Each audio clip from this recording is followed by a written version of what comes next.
Где мой полтинник? Муртуз, мой полтинник ты куда дел, а? Добрый день. Простите, я вас не оторвала? Меня? Да мы сами кого хоть оторвем. Муртуз, иди, здесь к тебе книголюб пришла.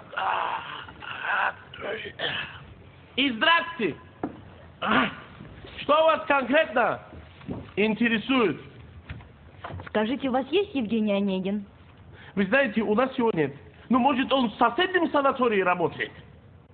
Нет, я про книгу. Вот так сразу и сказали бы. Что конкретно из творчества Евгения Онегина вас интересует? Вообще-то я интересуюсь Пушкиным. Девушка, вы определитесь, вам Пушкин нужен или Евгений Онегин, и потом придете. Ну да. Мне нужен Евгений Онегин, написанный Пушкиным. Чего?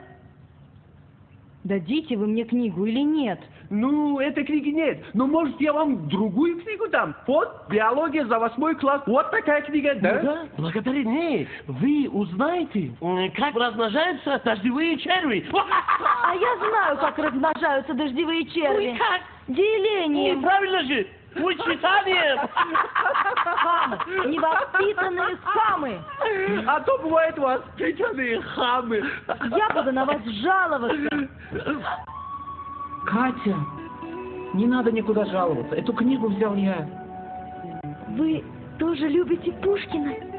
Да, это мой любимый поэт. Правда? Помните, я вас любил.